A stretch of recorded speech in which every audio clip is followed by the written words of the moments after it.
Back in 2021, prior to me starting my travel, I decided to sell off all my DSLR equipment and the Z6 in favor of getting the Z6 II. This camera was supposed to be better at video, better autofocus, and an overall great camera to replace the Z6. At the same time, I also looked at the Sony A7R V because that camera just came out some months before and it was supposed to be a really great camera. What I didn't like about the camera is the small footprint and the fact that the screen was really horrible. The features that I've heard about autofocus, stabilization, were things that I thought were pretty good, but I just couldn't see myself going to Sony. Especially, the horrible screen. It's just, again, in the back of my mind, what people kept saying, it's like a toy. So I left it alone. The camera that I would have wanted to get would be the A7S III. Now that camera had some impressive specs for low light and video capabilities. So I thought about that one, but at the price point, I didn't want to spend that money just to be my first foray into Sony. Fast forward several months later, and the FX30 was introduced. During this time, I was having a handful of issues with my Z6 II, and I was becoming a bit annoyed. I tried different lenses because sometimes I think maybe it's because the light is lower. As I travel, I'm pretty much working with whatever light I have. Most hotels have windows, so I try to utilize that light, but when the clouds come in, that could cause some issues. So I didn't think it was the camera as much as it was maybe lighting conditions. I used an external light and still I had some autofocus issues. Then the FX30 was announced and I loved it. Went out and I bought the version with the handle on it, and so far it's been great. As far as taking photos, it's only single shot, but it's done a really great job and I like how it performs. Now a lot of people talk about the FX30 as it's a beginner's camera, but it's not. It's really much more advanced than that. And I have to say, utilizing this camera has taught me a thing or two about color grading and editing. I mean, I already knew how to edit videos, but as far as color grading, wasn't really going down that path. I tried some stuff with N-Log files and yeah, okay. But S-Log3, that was pretty great to work with DaVinci Resolve. Would you know it, a couple weeks after the FX30 announcement, the A7R V was announced. Man, I was really hot for that camera. Not the megapixels, couldn't really care less about the photo features. I like the fact that it had 8K, it could do 4K, up to 120, full frame, and the fact that it had a really great screen, that multi-angle screen. I really love that. And in addition, stabilization, the active stabilization was really good on that camera. Some of the videos I saw really caught my attention. Now, since I got the camera, basically I've been shooting photos. I'm a photographer first. I've been shooting photos for years, so typically any kind of hybrid camera that I get usually ends up getting the photo test first because that's what I like to shoot. Anyway, image, wonderful. I decided that I need to put it to some tests and try out the video side of things. And as expected, the quality was great. Then I started to mess around with the S-Log3 on that camera as well. It's not the same level as on the FX30 because FX30 basically separates out the log recording from the rest of the stuff. And really, I thought I've been using S-Cinetone most of the time, but I actually started messing around with log even on that one. So I posted a few videos. You guys can watch those if you're interested. Back when I was here in Chiang Mai last year, I wanted to really test it out and it gave me some good opportunities because of the holiday season. So there's some great footage out there. Check it out. And I know nothing to do helps me forget about you. You just came out of the blue. If you only knew. Let's sit and have a cup of coffee. Let's go to a restaurant. Go to a field, pick up some strawberries. Then maybe let's fall in love. Sit and have a cup of coffee. Let's go to a restaurant. To a field, pick up some strawberries. Then maybe let's fall in love. Sit and have a cup of coffee. Let's go to a restaurant. To a field, pick up some strawberries. Then maybe let's fall in love. Now I have to say, because I was doing more video with the camera, I didn't really, test out the photo sides too much. It was only like March of this year when I went to Malaysia and I met up with my friend John Nishi and we started shooting, doing some street shooting. That's when I really started to discover, how great this camera was for taking photos. Yes, I did take photos with it and I like what it came out with, but I still complain about the handling of it. When I shoot for a long period of time, it basically cramps my hand. So what that camera ended up doing was staying right where this FX30 is to record videos when I'm inside. The FX30 being a lighter camera, I could take that out when I'm walking around and I can shoot videos and I can shoot single shot photos when I'm out. But I find that I still like to take photos and put it inside there. So yeah, if you watch my travel videos, you'll probably see a lot of photos inside in addition to video. So still, again, photographers mindset, gotta have some photos in there. Baby, you gon' end up right in my bed. Chemistry is science. I could play it cool, but I'd be lying. I'll read you like a psychic. I'ma tell you something you gon' like it. Chemistry is science. Better than what you was fantasizing. Prior to me purchasing the Sony cameras, I did some research on their entire ecosystem to see what they had. Microphones, lenses, batteries. There were so many things that they had that worked well with each camera that really pulled me in. One of the other reasons was also that this system had the opportunity to be able to use their lenses on Nikon cameras. Yep, in the back of my mind, I was going to go back to Nikon at some point in the future once they come up with something that was really going to be good. What I love about the Sony ecosystem, let's take this mic for example. This mic can be used on just about any cameras in their multi-interface shoe system.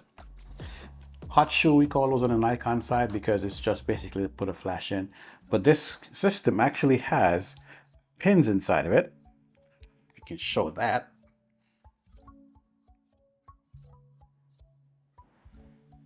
So there are pins inside the hot shoe, which is why it's called the multi-interface shoe, that you can plug different kind of accessories.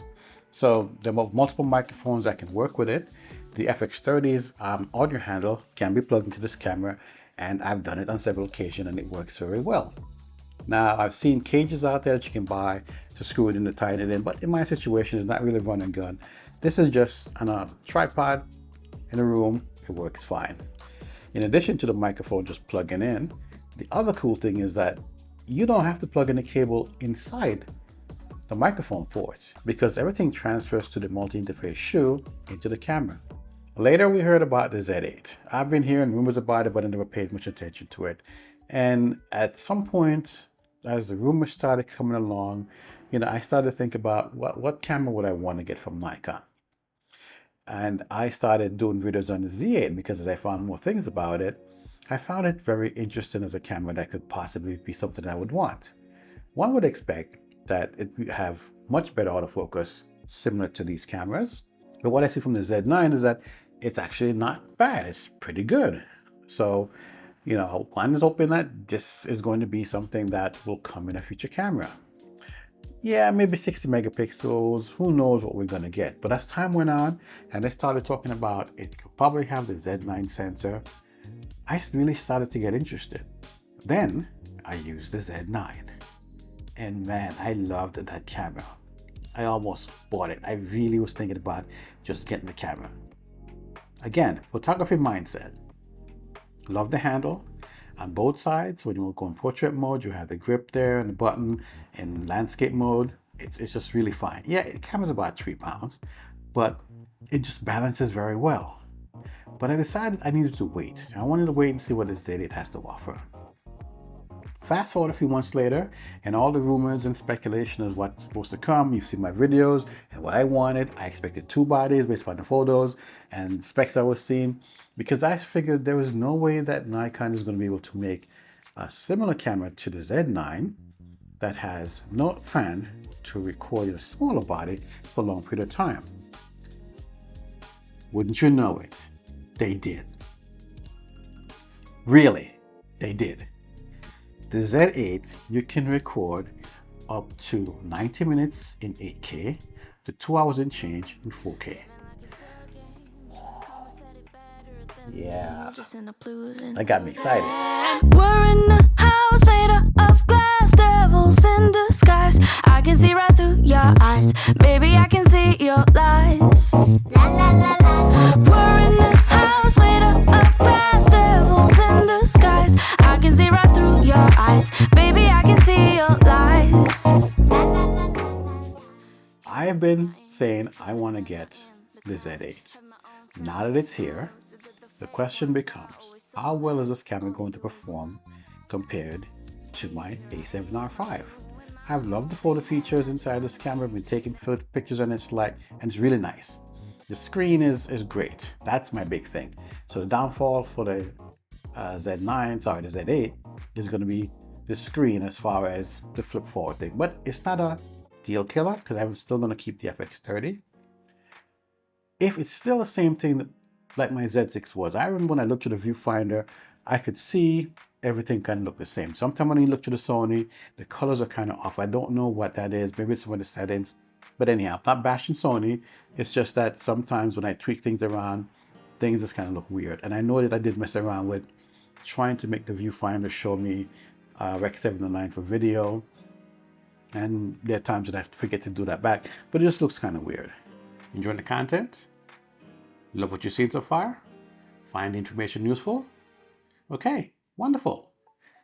Now, next question. Are you subscribed? No? Oh, go on. Get subscribed. A lot of you watching are subscribed, but most of you are not. So while the channel is growing, I'd like to count on your support to help me to grow even more. So if you're coming back and watching the video, or if this is your first time, hit the subscribe button. It really helps the channel out. All right, not going to take up any more of your time. Let's get back to the video. So that leads me to what's going to happen. Well, I haven't seen the camera yet, but it's something in the back of my mind that says, yep, I should get it. Truth be told, there is one on pre-order. Just waiting to see, when it comes in. I'd like to touch it, feel it, play around with it, see what it's really like. But I think from what I'm seeing, based upon what I've used with the Z9, I think I'll be fine with the camera. It's going to be 2 pounds. It's going to be a little bit heavier than this camera. But overall, the Nikon quality is something that I'm used to without much tweaking. It just comes out looking good. Not saying that one doesn't produce good pictures, because it does. The FX30, I have to tweak things. It doesn't quite give me exactly what I want. But now that I know how to do that, I'm fine with it. Won't you hear me, your mind in these sheets? Completely intertwined in our minds, yeah. Tell your future like a psychic. Baby, you gon' end up right in my bed. It comes a time when you have to make a decision about something.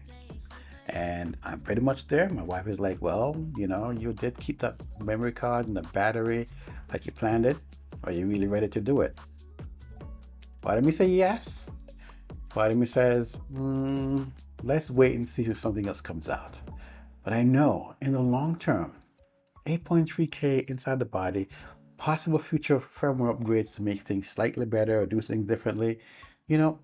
Stack sensor. Yeah. Nobody else is doing it. No shutter.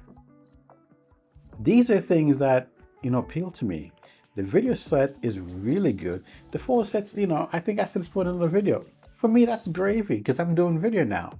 But having a camera that can do all these things when I want to, yep, really good.